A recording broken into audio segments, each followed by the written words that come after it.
கேளடி கண்மணி, நான் உங்கள் யாழினி. அழகான ராட்சசி பகுதி 10 பார்க்கலாமா? அணுவின் தோழி என்ற சாக்கில் அடிக்கடி என் வீட்டிற்கு வருவதை கட்டாயமாக தவிர்த்தாக வேண்டும் என்றான் ஒரு கோணல் பார்வையுடன். என்ன என்ன சொல்கிறான் இவன்? அடிக்கடி இவன் வீட்டிற்கு வரக்கூடாது என்றால் அவள் என்ன இவனை சந்திக்கவா வரப்போகிறாள்?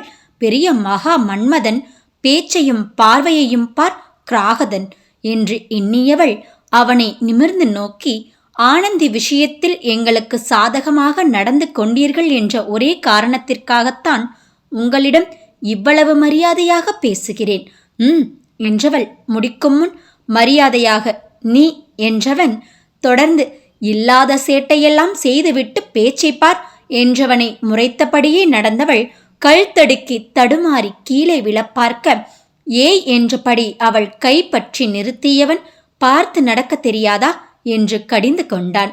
அவளோ கையை விடுங்கள் என்று உருவிக்கொள்ள முயல, ஏன் கீழே விலை பார்த்தவளை பிடித்தது தவறா? வேண்டுமென்றே உன் கையை பிடித்திழுத்தது போல் முகத்தை வைத்து கொண்டிருக்கிறாய் என்று வாதம் செய்ய துவங்கினான்.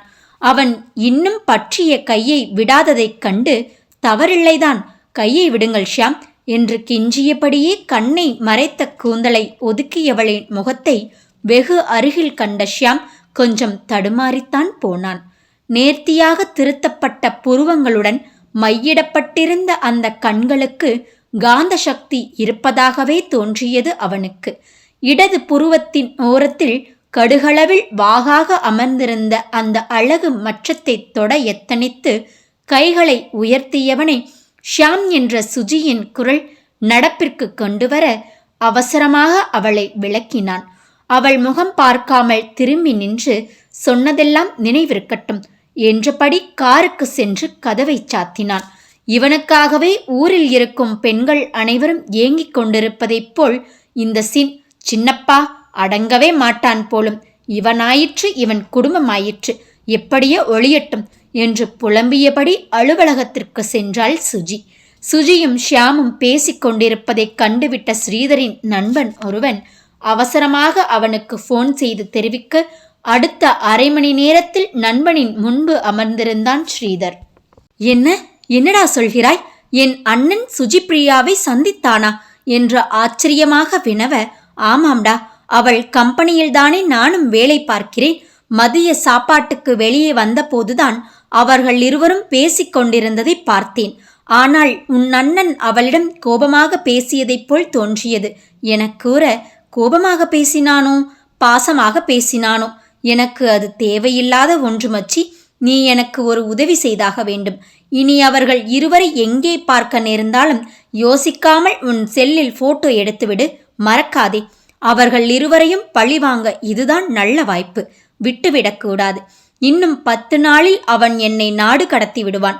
அதற்குள் நான் நினைத்த காரியத்தை சாதித்தாக வேண்டும், மறந்து விடாதே. இருவரையும் ஜோடியாக எங்கே பார்க்க நேர்ந்தாலும் புகைப்படம் எடுத்து எனக்கு அனுப்பி வைக்க வேண்டும் என கூற, சரிடா, நிச்சயம் என்றபடி அவன் விடை பெற்றான். ஷியாம் பிரபு, உன் வாழ்க்கையும் ஆட்டம் காணப்போகிறது பார் என்றபடி பழி வாங்கிவிட வேண்டும் என்ற வெறியுடன் அமர்ந்திருந்தான் ஸ்ரீதர். என் சந்தோஷத்தை, எனது விருப்பத்தை அறிந்து கொள்ள நினைக்கும் ஒரு உயிர் கூட இந்த வீட்டில் இல்லையா? எப்படி எதுவுமே நடக்காதது போல் உங்கள் அனைவராலும் எப்போதும் போல் வலம் வர முடிகிறது? இங்கே நான் என் காதலியை காண முடியாமல் பசலை நோயால் வாடுவது உங்களுக்கு புரியவில்லையா என்றபடி நடுவீட்டில் அமர்ந்து குரலை உயர்த்தி வசனம் பேசிக் கொண்டிருந்தான் சக்தி. அவனது பேச்சை கேட்டு எரிச்சலுற்ற சுஜி, டேய் தடியா, என்னடா உன் விருப்பத்தை நாங்கள் புரிந்து கொள்ளவில்லை? காலை டிஃபனுக்கு நீ கேட்ட பணியாரத்தைத்தான் அம்மா செய்து கொடுத்தார்களே, இன்னும் என்னடா வேண்டும் உனக்கு என்று அதட்ட, சுஜி, உன் தம்பி வாடுவது பசலை நோயால், காதல் நோய் என்று வள்ளி கூற, உனக்கு ஏண்டா பசலை நோய் வர வேண்டும்? நேற்று கூட பார்த்தேனே, ஆபீஸில் வத்சலாவுடன் டீ குடிக்க வந்தாயே, காலையில் வானதியை பார்த்தபடிதானே அலுவலகம் செல்கிறாய், பிறக்கென்னடா? உன் 2 காதலிகளையும் தினமும் தரிசிக்கும் உனக்கு ஏண்டா பசலை நோய் என்று வினவ, அம்மா, இவளை தயவு செய்து வாயை மூடச் சொல். வானதியின் வீடிருக்கும் பக்கம் கூட இப்போதெல்லாம் நான் செல்வதே இல்லை. வத்சலாவிற்கு கல்யாணம் முடிவாகிவிட்டது. அவள் எனக்கு தங்கை மாதிரி என்றவனிடம் பின்ன யாரை பார்க்காமல் உனக்கு பசலை நோய் வந்து விட்டது என்று சுஜி வினவியதற்கு, என் ஆசை குயில், அழகு மயில், என் உயிரில் கலந்து உள்ளத்தில் நிறைந்துவிட்ட அனுதரணி என்றவன் இருவரையும் பார்த்துவிட்டு மேலும் தொடர்ந்தான். என் லட்டுக்குட்டி நம் வீட்டிற்கு வந்து 2 நாட்கள், முழுதாக 2 நாட்கள் ஆகிவிட்டது. யோகா சென்டருக்கும் வரவில்லை. போன் செய்து பார்த்தால் அதுவும் எடுக்கப்படவில்லை. எனக்கு விவரம் தெரிந்தாக வேண்டும். அவளை காணாமல் நான் தவிக்கும் தவிப்பை உணர்த்தியாக வேண்டும் என்று தன் வசனத்தை தொடர்ந்து கொண்டிருந்தான் சக்தி. ஆம், அன்று அவள் அண்ணன் அழைப்பதாக கூறி விடைபெற்று சென்றவள் அதன் பின் 2 நாட்களாக வீட்டிற்கும் வரவில்லை, யோகா சென்டருக்கும் வரவில்லை. அவள் அண்ணன் போக வேண்டாம் என்று தடுத்திருப்பான் என்று எண்ணினாலும், ஒரு புறம் தடுக்க வேண்டுமென்றால் இவளை கண்ட அன்றே தடுத்திருக்கலாமே. அதன் பின் நன்றாகத்தானே வந்து கொண்டிருந்தாள், என்னவாயிற்று என்று சுஜியும் 2 நாட்களாக யோசித்துக் கொண்டுதான் இருக்கிறாள். அவள் அண்ணனைப் போல் அல்லாமல் பழகுவதற்கு மிகவும் இனிமையானவள் அனு. சுஜி சுஜி என்றபடி தன்னுடனே திரிந்து கொண்டிருப்பவள் அருகில் இல்லாதது சுஜிக்கும் வருத்தமாகத்தான் இருந்தது. ஆனால் அதையெல்லாம் விட அனு வராத இந்த 2 நாட்களாக சக்தி செய்யும் அட்டகாசத்தைத்தான் வீட்டில் ஒருவராலும் பொறுத்து கொள்ள முடியவில்லை. டேய் தம்பி பையா, நானும் அவளது மொபைலுக்கு அழைத்து பார்த்து விட்டேன், எடுக்கப்படவில்லை. என்ன செய்ய சொல்கிறாய் என்றவளை மீண்டும் முயற்சித்துப் பார் என்று சக்தி கூற, அவனை முறைத்தபடியே எண்களை அழுத்தினாள். ஆச்சரியமாக இந்த முறை அழைப்பு எடுக்கப்பட்டுவிட சந்தோஷத்துடன் அனு என்றவளுக்கு பதிலாக எதிர்முனையில் சீதாவின் குரல் ஒலித்தது. அனுவிற்கு 2 நாட்களாக பயங்கர காய்ச்சல், அதனால்தான் அவளால் வர முடியவில்லை என்றவர் சுஜியை வீட்டிற்கு கட்டாயம் வர வேண்டும் என்று அழைப்பு விடுத்தார். அவரிடம் பேசி முடித்துவிட்டு வெளியே வந்த சுஜியிடம் அனுவிற்கு என்ன என்று விசாரித்த சக்தி விவரம் அறிந்து, என் பஞ்சு மிட்டாய்க்கு காய்ச்சலா சுஜி, உடனே அவளை பார்த்தாக வேண்டும், வா என்று பரபரக்க தம்பியை அதட்டி அடக்கிய சுஜி அவள் வீட்டிற்கு எப்படி செல்வதென்று யோசனையில் ஆழ்ந்தாள். அனுவின் நட்பை சாக்காக வைத்து என் வீட்டு பக்கம் தலை நீட்டாதே என்று அவன் அவ்வளவு ஏளனமாக கூறிவிட்ட பின்பும் எப்படி அவன் வீட்டுப்படியேறுவது? ஆனால் அனுவையும் பார்த்தாக வேண்டும் என்றெண்ணியவள், அந்த ஜேம்ஸ் பாண்ட் என்ன கூறினாலும் சரி, அனுவை நிச்சயம் பார்த்தாக வேண்டும் என்று முடிவு செய்து அவள் வீட்டிற்கு கிளம்பினாள். வண்டியை எடுத்துக்கொண்டு புறப்பட தயாரானவளின் அருகே வந்து தன் வண்டியை நிறுத்திய சக்தி, ஏய் பப்ளிமாஸ், எதற்காக 2 வண்டி?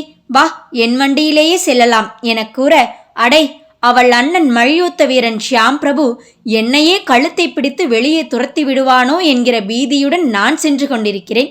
இந்த லட்சணத்தில் நீ வேறா என்று நினைத்து அவனை முறைத்தவள், சக்தி, நீ வானதியிடம் விளக்குமாற்றால் அடிவாங்கியும் கூட உன் சேட்டையை குறைத்து கொள்ளவே மாட்டான் என்கிறேயே. அனுவின் வீட்டிற்கு நான் உன்னை அழைத்து செல்ல வேண்டுமா?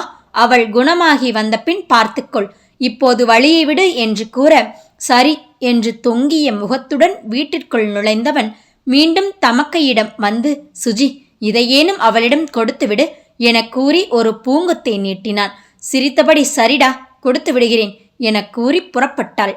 அனுவின் வீட்டு வாசலின் முன்பு வண்டியை நிறுத்திவிட்டு தயக்கத்துடன் உள்ளே நுழைந்தவளை வரவேற்ற வேளையால், நீங்க உட்காருங்கம்மா, சீதாம்மாவும் பாப்பாவும் ஆஸ்பத்திரிக்கு போயிருக்காங்க, இப்போ வந்துடுவாங்க, உட்காருங்க என்று அமர செய்துவிட்டு வெளியே சென்று விட்டான்.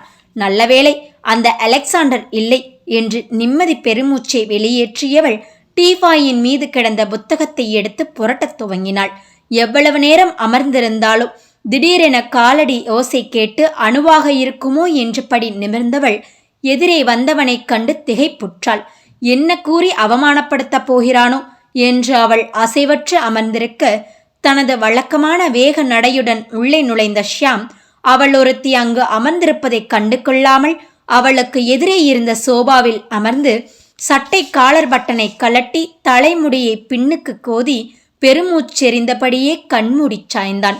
அவனது வினோதமான செய்கைகளை புரியாத பாவனையுடன் பேந்த விழித்தபடி பார்த்து கொண்டிருந்த சுஜி, இவன் ஏதோ கோபத்தில் இருக்கிறான், அதனால்தான் இப்படி நடந்து கொள்கிறான், நிச்சயம் அவனது இந்த கோபத்தின் காரணம் தானாகத்தான் இருக்க முடியும் என்று முடிவு செய்து மெதுவாக எழுந்தவள், அணுவிற்கு காய்ச்சல் என்றுதான் உங்கள் வீட்டிற்கு வந்தேன், அவள் 2 நாளாக சென்டருக்கு வரவில்லை, ஆன்டிதான் அவளுக்கு காய்ச்சல் என்றார்கள், என்னை இங்கே வரவழைத்ததும் அவர்தான், வந்து சாரி என்றபடி தயக்கத்துடன் நிற்கவும் இப்போது உன்னை என்ன சொல்லிவிட்டேன் என்கிற தினுசில் அவளை நோக்கியவனைக் கண்டு, இல்லை, கோபமாக தெரிகிறீர்களே, கட்டாயம் கோபத்தின் காரணம் நானாகத்தான் இருக்க முடியும். நான் வருகிறேன் என்றபடி நடக்க முற்பட்டவளை ஏய் என்று தடுத்து, காரணம் அதுவல்ல என்று எரிச்சலுடன் மொழிந்தவன், வேலை டென்ஷன் என்றபடி வேலு என்ற சமையல்காரனை அழைத்தான்.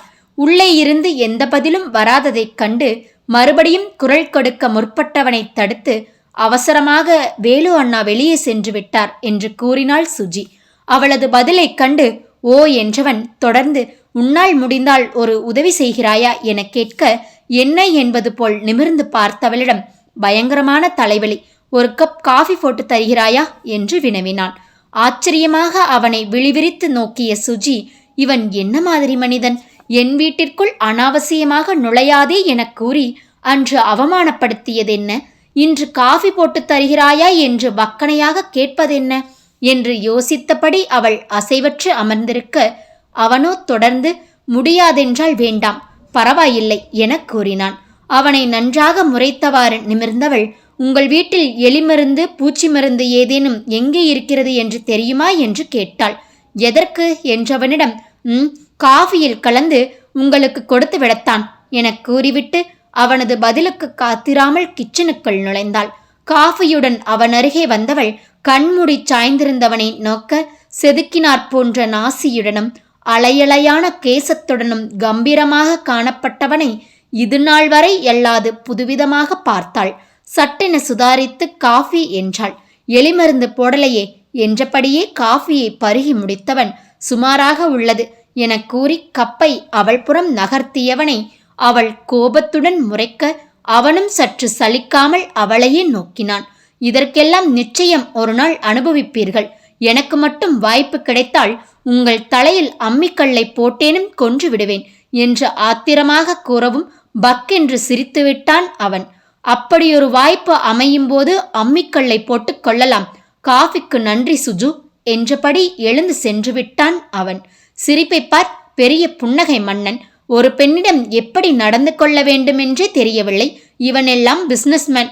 ஆம், இவனை பெருமையாக பேசிக்கொண்டு திரியும் தங்கை, அதற்கு ஒத்து ஊதும் பெற்றோர் என்று பொறுமிக் கொண்டிருந்தவளை மேலும் சோதிக்காமல் அனுவும் சீதாவும் வந்துவிட, அவளை நலம் விசாரித்து விட்டு சக்தி கொடுத்த பூங்கொத்தையும் அவளிடம் நீட்டிவிட்டு வீடு வந்து சேர்ந்தாள் சுஜிப்ரியா. வீட்டிற்குள் நுழைந்ததும் அனு எப்படி இருக்கிறாள் என்று நச்சரித்த சக்தியிடம் அவள் நன்றாக இருப்பதை தெரிவித்துவிட்டு தன்னறைக்கு சென்று விட்டாள். அவள் சென்றதும் அணுவிற்கு போன் செய்த சக்தி, லட்டு எப்படி இருக்க? உனக்கு காய்ச்சல் என்றது மாமா சாப்பிடவே இல்லடா, தெரியுமா உனக்கு என கேட்க, எதிர்முனையில் அணு விழுந்து விழுந்து சிரித்தாள். நீங்க சாப்பிடலையா? அதிசயம்தான். எனக்கு காய்ச்சல் சரியாகிவிட்டது, நாளை சென்டருக்கு வந்து விடுவேன் என்றவளிடம், அப்படியா, சீக்கிரம் வந்துவிடு அனுமா, பயங்கர பசியாக உள்ளது, நான் போய் தோசை சாப்பிடுகிறேன் என கூற, ஐயோ பாவம், சாப்பிடுங்கள் என கூறி சிரித்தபடியே போனை கட் செய்தாள். மறுநாள் அலுவலகத்திற்கு செல்ல தயாராகி வெளியே வந்த சுஜிக்கு அப்போதுதான் இரவே வண்டி ரிப்பேர் ஆகிவிட்டது நினைவிற்கு வந்தது. ஊப்ஸ் என்று தலையை தட்டி கொண்டவள், இப்போது என்ன செய்வது? சக்தியையும் அழைக்க முடியாது. நைட் ஷிஃப்ட் முடிந்து இப்போதுதான் உறங்கிக் கொண்டிருக்கிறான். எழுப்பினால் குதறி கடித்து விடுவான். அப்பாவும் அலுவலகம் சென்றாயிற்று, பஸ்ஸில் சென்றுவிட வேண்டியதுதான் என முடிவெடுத்து கிளம்பினாள். காலை நேரத்தில் கூட்டமாக சென்று கொண்டிருந்த பேருந்துகளை காண்கையிலேயே தலை சுற்றியது சுஜிக்கு. வேறு வழியில்லை ஆண்டவா என்றபடி கிடைத்த பேருந்தில் ஏறிவிட்டாள். கூட்ட நெரிசலில் அடிதடி கிடையில் இடிவாங்கி எரிச்சலுடன் அருகே இருந்த கம்பியை பற்றி நின்று கொண்டிருந்தாள்.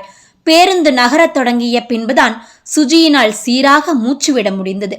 அவஸ்தையுடன் கழிந்த அடுத்த 10 நிமிடத்தையும் சுற்றி சுற்றி பார்த்தபடி கழித்தவள் அருகே நின்று கொண்டிருந்த பெண் பயத்துடன் நெளிவதைக் கண்டாள்.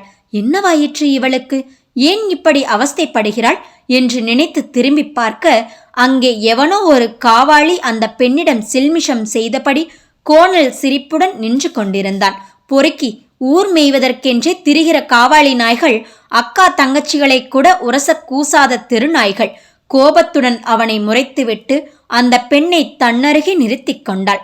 மறுபடியும் அந்த புண்ணாக்கு பரதேசி அந்த பெண்ணை நெருங்கி நின்று உரசத் துவங்க, அந்த பெண் இதோ வந்து விடுவேன் என்று கண்ணீர் குளம் கட்டிய கண்களுடன் நின்று கொண்டிருந்தாள். ஆத்திரம் தலைக்கேற கோபத்துடன் திரும்பிய சுஜி, பொறுக்கி நாயே என்றபடி அவன் சட்டையை பற்றினாள். உனக்கு உரச வேண்டுமென்றால் உன் அம்மாவிடம் செல்ல வேண்டியதுதானே? ஊரில் இருக்கும் பெண்களை ஏண்டா தொந்தரவு செய்கிறாய்? நாயே நாயே, நீ எல்லாம் பூமிக்கு பாரமாக ஏன் உயிருடன் இருக்கிறாய் என்று சரமாரியாக தாக்கத் துவங்கினாள். பஸ்ஸை நிறுத்துங்கள், தினமும் இதே வேளையாய் போயிற்று என்று எரிச்சலுடன் புலம்பியபடி கண்டக்டர் வண்டியை நிறுத்த சொல்லிவிட்டு கீழே இறங்கினார். பஸ்ஸில் இருந்த அனைவரும் சலசலத்தபடியே அவனை அடித்து துவைத்து வெளியே இறக்க அவனோ ஆங்காரத்துடன் சுஜியிடம் பாய்ந்தான். என்னவோ உன்னை உரசியது போல் துள்ளுகிறாய், என்னடி இனி ஒரு முறை இந்த பஸ்ஸில் நீ எப்படி வந்து போகிறாய் என்று நானும் பார்க்கிறேன். அவளை உரசினால் நீ தவகிறாய். ஓ, உன்னை உரசவில்லை என்று வருத்தமா என்று அருகே வர, என்னடா சொன்னாய் ராஸ்கல், உன்னை உயிருடன் விடுவதே தவறு என்று கால் செருப்பை கலட்டி அவன் மீது எரிந்து பளார் என்று அறைந்தாள். மிதமிஞ்சிய கோபத்தில் அவனை புரட்டி போட்டு அடித்து கொண்டிருந்தவளை சுற்றியிருப்போர் அனைவரும் வேடிக்கை பார்த்தபடி நின்று கொண்டிருக்க, காரில் அலுவலகம் சென்று கொண்டிருந்த ஷியாம் இந்த காட்சியை கண்டு பதறி வண்டியை நிறுத்திவிட்டு அவளருகே ஓடினான். சுஜு சுஜு ஸ்டாப் இட் என்று அவள் தோளை பற்றி தன்புறம் இழுக்க முயன்ற ஷியாமை நிமிர்ந்து பார்த்த சுஜி, விடுங்கள் ஷியாம், இவனை உயிருடன் விடக்கூடாது என்று மீண்டும் பாய, சுஜு வேண்டாம், போகலாம் வா என்று அவளை இழுத்துக்கொண்டு காரை நோக்கி நடந்தான். வெறியடங்காமல் மேல்மூச்சு கீழ்மூச்சு வாங்க ஆத்திரத்துடன் நின்று கொண்டிருப்பவளை கோபத்துடன் நோக்கிய ஷியாம், ஏய் உனக்கென்ன ஜான்சி ராணி என்று நினைப்பா? நடுரோட்டில் அவன் சட்டையை பிடித்து சண்டை போட்டுக் கொண்டிருக்கிறாய், அறிவில்லை? நாளை அவனால் ஏதேனும் பிரச்சனை என்றால் என்ன செய்வாய்? முட்டாள் என கூற, அதற்காக இதையெல்லாம் கண்டும் காணாமலும் நிற்க சொல்கிறீர்களா? பொறுக்கினாய், இப்படியெல்லாம் கேள்விப்பட்டாலே என்னால் பொறுத்து கொள்ள முடியாது. இதில் என் கண் முன்னே அந்த பெண்ணிடம் இவன் பாஸ்டட் என்று பல்லை கடித்தவள். பாவம், அந்த பெண் எதுவும் செய்ய முடியாமல் அழுகையுடன் நின்று கொண்டிருக்கிறாள். கேள்வி கேட்ட என்னிடம் உன்னை உரசாததுதான் உனக்கு கோபமா என்று அசிங்கமாக கேட்கிறான் என்றவளுக்கு ஆத்திரத்தில் கண்ணோரம் சுருங்கி அழுகை எட்டி பார்த்தது. தன் கரத்தை பற்றியிருந்த அவன் இடது கையை இறுகப் பற்றி அவன் தோளில் சாய்ந்து விசும்பினாள். அவளது கோபத்தில் இருந்த நியாயத்தை புரிந்து கொண்ட ஷியாமும் சுஜு என்றபடி அவள் தோள் பற்றி, இங்கே பார் சுஜு, என்ன பார், இதற்கு ஆத்திரப்பட்டு அழுதாள் எப்படி? தினமும் உன்னைப்போல் பலர் இந்த மாதிரி இம்சைகளை சகித்து கொண்டுதான் சென்று வருகிறார்கள். இதையெல்லாம் மாற்ற முடியாது சுஜு. உன்னை போன்ற யாரேனும் அவ்வப்போது தட்டி கேட்டால்தான் உண்டு.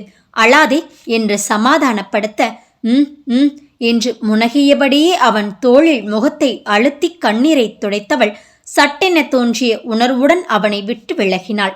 தேங்க்ஸ், நான் செல்கிறேன் என்றபடி நடந்து சென்றவளை, நில் சுஜு என்று அவள் கைப்பற்றி நிறுத்தியவன், இன்னொரு முறை தனியே சென்று பிரச்சனையை இழுத்து கொள்ளாதே தாயே, நானே உன்னை அலுவலகத்தில் டிராப் செய்கிறேன், தயவு செய்து என்னுடன் வா என்று அழைத்து சென்றான். இருவரும் சேர்த்து திரியும் நிகழ்விற்காகவே காத்து கொண்டிருந்த ஸ்ரீதரின் நண்பன் குமார் சுஜி ஷியாமின் தோள் சாய்ந்ததையும் அவன் அவளது கைப்பற்றியதையும் படபடவென தனது செல்போன் கேமராவில் கிளிக்கி தள்ளிவிட்டான்.